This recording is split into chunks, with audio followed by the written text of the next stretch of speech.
Coming up today on Soy Advisor, we check in with our soy envoys across the state and check in on planting progress and field conditions. They'll also share some of the burning questions they're getting from farmers, so looking forward to that. Weather is always in the discussion somehow in some way, and more today we'll talk about on Thursday, April 25th, 2024. Hello, everyone, and welcome back to Soy Advisor. I'm Kelsey Litchfield, coming to you live from partly cloudy, sunny central Illinois. Let's talk a bit about planting progress, and I'll share our USDA weekly update. As of April 24th, as of April 21st, 11% for corn, just about on pace for the 5-year average. Soybean progress also at 11% within the 5-year average at 6%. So well ahead of that. Winter wheat headed is at 11% as well. So we have 11s just across the board here, which has a 5-year average of 5%. Drought monitors also being released this morning, but I don't know many that are probably looking at it unless you're in a big drought zone, because farmers are racing to beat the rain forecast, I think, across several areas. Some calling for heavy rainfall. I thought I saw on the news last night, some areas 1 to 2 inches, maybe some areas might get 3 to 4. But as we all know, we can't predict the weather, so we'll see what comes to fruition. So with that, let's start a roundtable updates. I'm going to start with Karen, who has joined us out of Goodfield, Illinois. At least that's where I think she is this morning. Yes, I am. So here we are very wet. We had about 6/10 of rain this week, and we were already kind of slimy to begin with. So we don't have a lot going on. They're getting some field sprayed here and there if they're dry enough, but I've seen planters on the road, but I have not actually seen them in the field. Thanks, Karen. Anything else going on that you want to share about? Anything weed management? I know you've been looking closely at that as well. I've had a lot of questions the last 2 days on using generic 2,4-D and dicamba prior to E3 and extend beans. And the answer is no, it is not legal. You need to follow the label, especially we're under such regulations, and we're never going to be less regulated than we are now. So any missteps that people can hold against us will really be an issue. So my advice is to stick to the label. I know those products are more expensive, but if we want to go forward with less hassle, we need to abide by the rules that we're given. Thank you. Let's head it over to Craig. Where are you at this morning, Craig? I am in St. Louis, so I took a whirlwind trip yesterday afternoon down for an event this morning. Then I'm headed back up to home for a school event tonight. So I made a quick trip down. I saw one tractor in the fields, probably between Springfield and St. Louis, somewhere in there. No dust flying, but I did see one field cultivator in the field. The entire trip looked like a lot was planted along the interstate, so I would expect those numbers to jump pretty big. A lot of dead weeds, a lot of things are moving and getting ready to be planted if they're not already. So I saw some crop up, right around where I saw the tractor. So I'm going to say around Troy, Illinois was roughly where I was at when I saw some. The beans were up fairly decent, but there was just a little patch there where I saw anything up. But a lot was planted. A lot of, like I said, a lot of burn down had worked. So things have progressed quite a bit since the last time I had been through that area. So, but overall, the area looked fairly or not fairly wet, but it was still too wet to do much. Drying out, but I think it's going to hit again, like you said, with the forecast. Yeah. I saw 1% corn emerge, soybeans 1% emerge. So take that as you will. Who knows what could truly be out there. Shelby, let's jump down to you. Good morning. Again, like everybody else, we are soggy here. We had 6/10 of rain here in Flatville on Tuesday, anything from 4 to 9/10 in the territory. There had been a pretty good run on the south side of Champaign County prior to that. A lot of guys asking, what are other guys doing when they come in and pick up seed, or just the phone calls that we get. they're wondering, what are other guys doing? Should they be planting? Should they not? Ahead of the rain and ahead of this cold spell, we had a swing of, it was 70 on Monday. It was 32 degrees this morning on my thermostat in the outside, and frosty. So my bird bath was froze this morning. So drastic difference from the beginning of the week. And then by Friday afternoon, we're supposed to be back up to 70 again, and again, chance of rain. So definitely a drastic difference from the prior week. There's a lot of guys that, okay, now what do we do? Where do we go? A lot of beans going in the ground, which I'm totally fine with. There was some corn going in the ground, and this first cold drink of water, it makes me nervous. So we'll see how that kind of goes. We were hoping to get a plot in or do a pass of corn before this cold rain, but we couldn't get chemical on. Our guys were trying to get a lot of other ground covered before they could get to our plot. So unfortunately, we didn't get that done, because it would be really interesting to see population differences and stand differences. But unfortunately, we didn't get that, but that's okay. But otherwise, guys are just antsy. I think after we hit this warm spell, after we get through this wet spell, however long it lasts, we'll be headed into warm temperatures and we'll be able to get some things accomplished. I know I saw a freeze warning up north, even of me, I think towards the east, that was experiencing that overnight. I keep seeing last freeze of the year. Well, we don't know that. We still have May to come at us. So thank you. Like, I mean, our average frost free date, last free date is, about this April 25th. So it's not uncommon and not surprised. And so we try and be very diligent on reminding guys when they're going to start planting early, be aware. We do have some growers that have some beans up. So it'll be interesting to see about 9 o'clock what those beans are doing by then. So it'll be, hopefully it didn't get that hard of a freeze, but we'll see what happens. Yep. See what happens. Kelly, down in Southern Illinois, what you got for us this morning for an update? Just pick something. River to river, I-70 south. Some guys are done. Some guys have yet to start. A lot of guys are half done. Corn and beans. Most everybody got fungicide on wheat last week. We saw a lot of wheat start to flower Wednesday, Thursday last week. What else? Still very, very dry in places. To give you an example, a lot of people, we didn't get much rain earlier this week, and last week, again, totals went everywhere from nothing to 3 inches. Sampling yesterday in a field that had got a little bit of rain, the soil was moist. You could see the moisture glistening off the soil core down to 3 inches, and below that it was still powdered. So we're while we haven't got, it's kind of funny from the standpoint that the people that were very, very dry last year seem to be getting every rain that comes through, and those that weren't very, very dry and managed to get a few rains last year, they are the ones that are dry and done right now. So it's kind of a reversal that's going on. A lot of corn and beans up. A lot of sick looking beans from PPO damage. Rolling through after the rains, coming up, going slow. Water hemp is flourishing. Giant ragweed is flourishing. That's about it. I think that's a good roundabout update. Thanks, Kelly. Drew, I'll hand it over to you. Tell us where you're at and your region.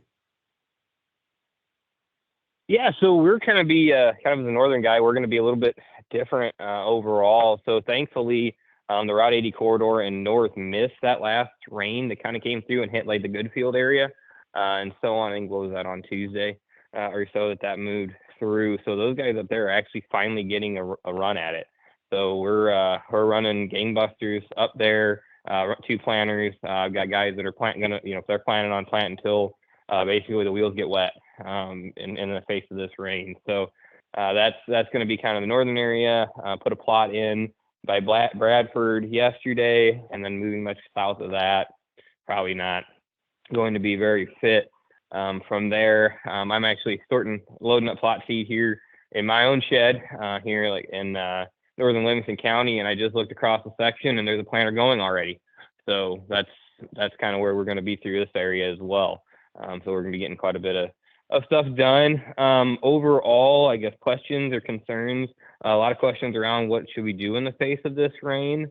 A lot of questions this week on if we should plant corn or soybeans. It was a great week to plant the plant beans, I think, in the face of some of this weather and some of this adversity, but we knew that guys weren't going to listen to us no matter what we said. So we, as far as going to corn, we just asked that you try to go into the most fit fields possible. And from there, we can handle a lot of stress. But if we put that corn in a bad situation, we're going to be fighting that all year long.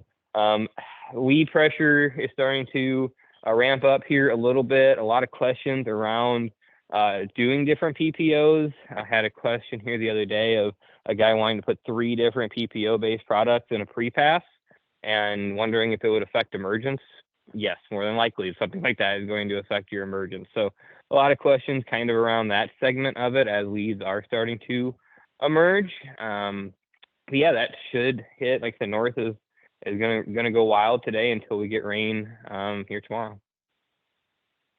There's definitely a push around where I am in Knox County yesterday, picking up seed, going over to Aledo, then down to Galesburg, and then coming back over. Lots of planters, a lot of dust flying. I've been surprised. I mean, we're not the wettest, but we're not the driest, I feel like, either. But I was surprised to see the dust flying up in the air. Eric, let's hear your update. Yeah, so cover from Champaign County down to the I-70 corridor, kind of on the east side of the state along the state line. This past week we received anywhere from about a half an inch down to about a quarter inch to the south of us, and really we got operations rolling this past week with over the weekend and everything. Some guys were able to start getting in the fields on Saturday, but then really by Sunday in the area, Champaign County and a little bit further south was able to really start rolling. Monday was a big day for us in the area of getting a lot of work done and everything. But with that, winds still can seem to be a concern, or is it still a concern with getting your post-emerge or your pre-emerge herbicide applications done. And so, with that, since we did have a big push and, with being heavily involved with retail and everything, there is always that concern that, when we get rain and then we look like we go into an extended rainy period, and then now it looks like possibly this weekend we're going to finally start getting some heat. The always concern is, do we have naked beans out there, beans without anything over top of them with as far as herbicide application. So, that really starts when we run into issues like that, and then possibly beans starting to emerge before we can get back in the field.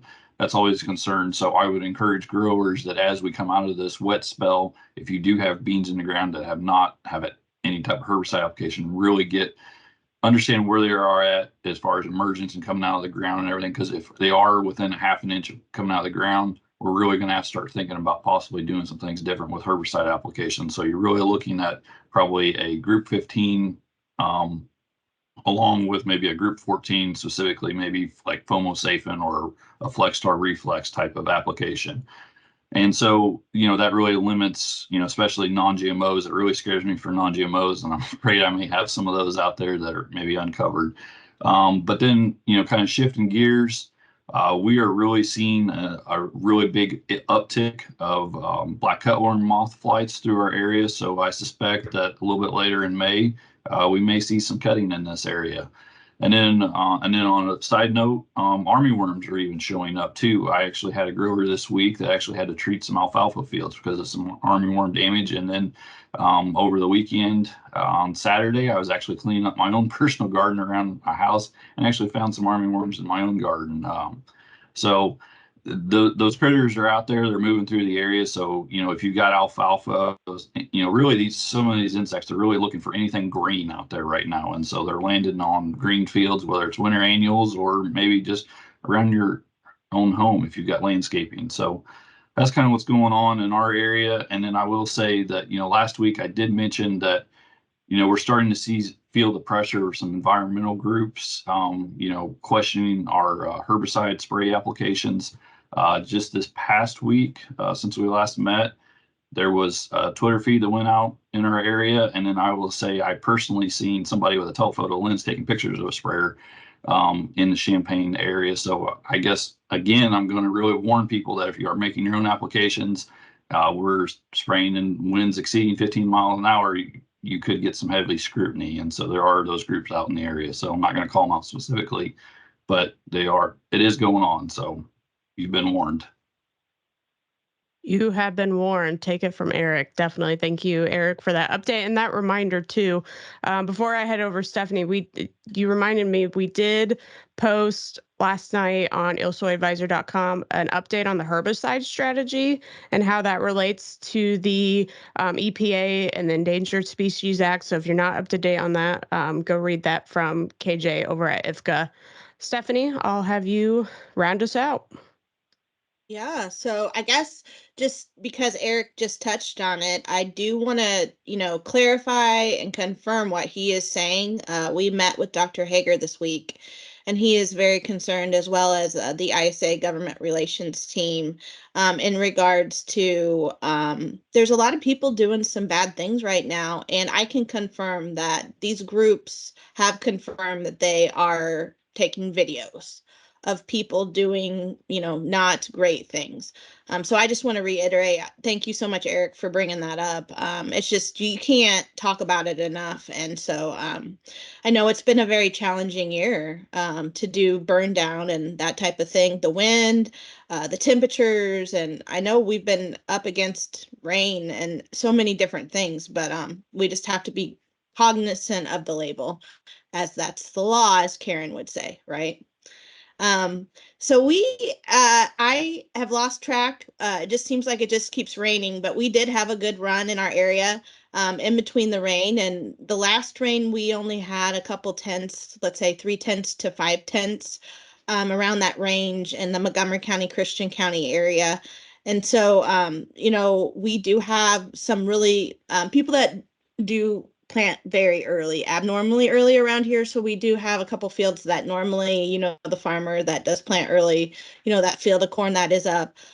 Our beans, I'm expecting could possibly be up, that we planted a while ago.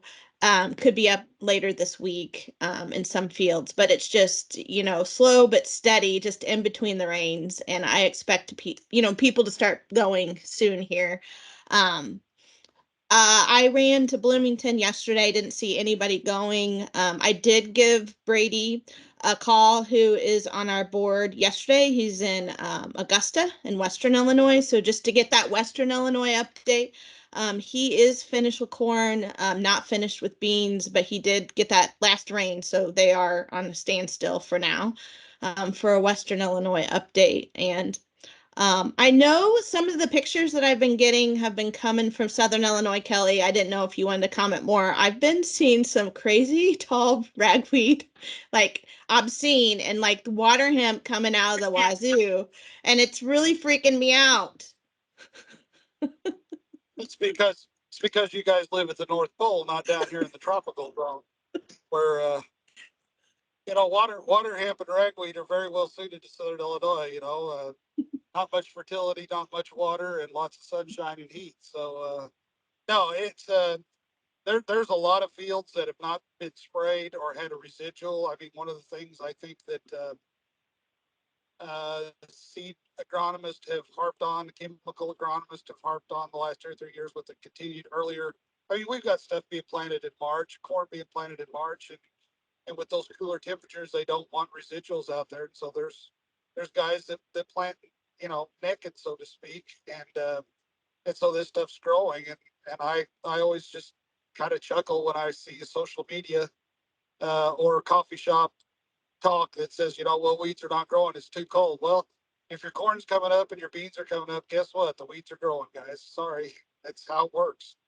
Yes, but stay on top of that for sure. Yeah, most definitely. Yeah, and then I'll just touch on, I do have traps up. And I guess a significant catch of cutworm moths would be 8.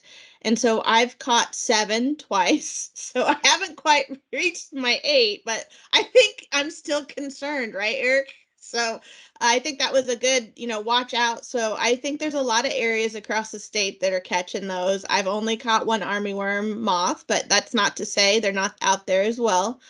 And I would say my hot topic for the week, and this could be, to Kelly's point, this is more maybe a northern issue. I don't know. So I'm not a weed scientist, but I just play one on a podcast. So for those of you on, I just chime in.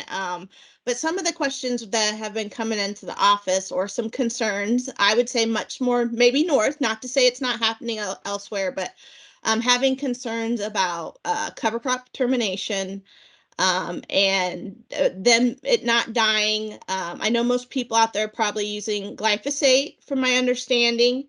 Be cognizant of the rate, I would say, especially if it's cooler.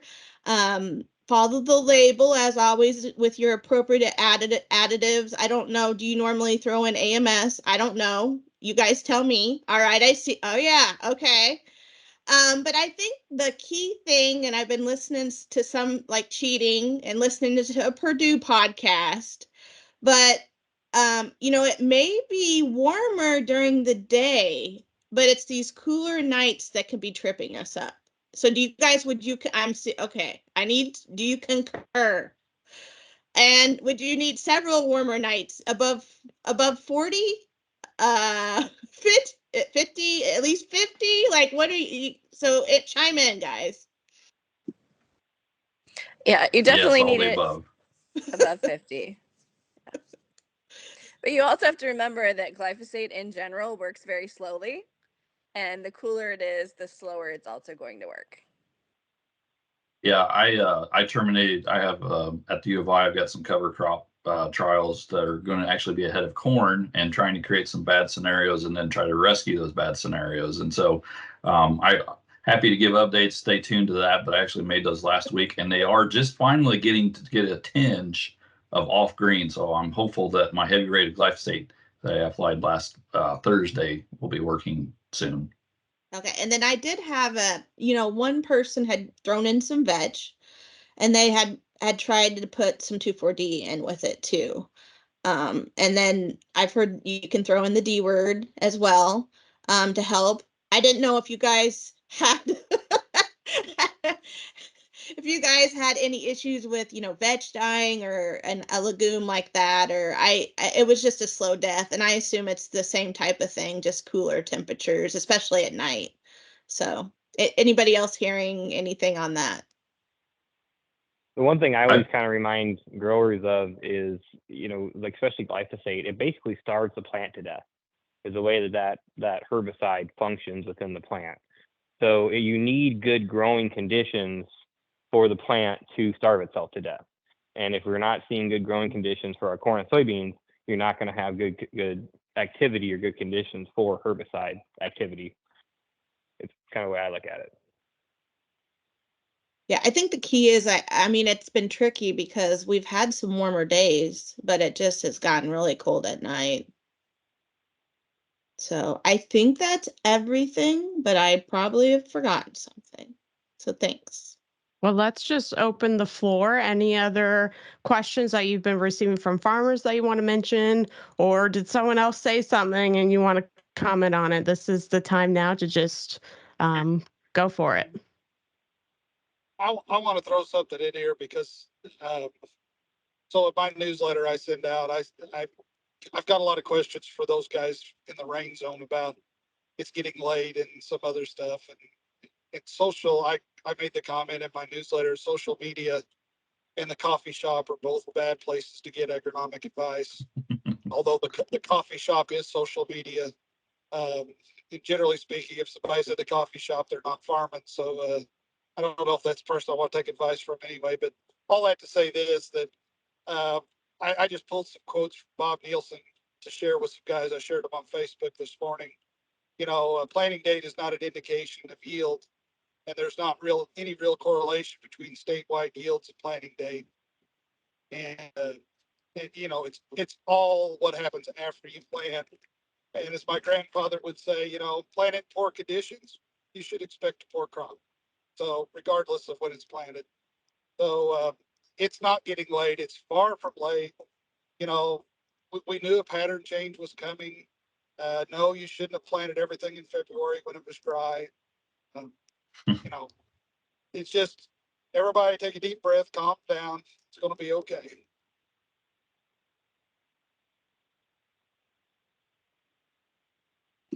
I've had a lot of questions on 240 pre, and it really depends on which generic 240 you're using. Some have 7 days prior to planting, some have 14. But with rain in the forecast, it's even more important to make sure that you wait for that restriction to pass, because if it's raining and there's a lot of moisture, that's when you can have the most damage from 240 pre. And second, just a reminder that generic dicamba for soybeans has a 30-day prior to planting. And we did see some damage last year when that was not held to. So make sure you read the labels and don't just get in a hurry, because cold and wet is the worst time for herbicide things to go wrong. Yeah, it doesn't matter if it's traded or not, you can still have issues, I found. Anything else that we want to mention? I think the only thing I was thinking of was, just the condition of the crop that's going to come up after we planted into when it was ideal, or we'll say ideal, and then it got cold and wet, and keep your eye on that and make sure everything comes up as you would expect. And I don't know that you need to have a drastic plan for any kind of replant. I don't know that it got that bad, or at least in my area, but just keep your eye on that too. You may have patches or something like that you need to fix. But I don't think it's definitely not late enough to have any wholesale changes or anything like that. It's execution time, what you planned on. I'll just remind people that it wasn't all that long ago that the best yields were the first week of June. So we are definitely not late at this point. I think that was 2017, if I remember right. Yep, and I'll just echo what everybody else is saying, is that usually your original plan is your best plan, just because you've had more time to think about it. So I would stick to that plan until it's really, you've got June staring you in the face. So Anyone else? We're up on our half hour, so I don't want to take it too far, but this has been very informational today. And I think the title of this podcast is Social Media and the Coffee Shop Are the Place to Get Bad Agronomic Advice. So listen to this podcast, right? Well, thank you all for taking time again out of your morning to come and give your weekly update. We'll keep an eye to the sky and look at planting progress through the weekend and next week, and we'll be back here next Thursday. Thanks, everyone.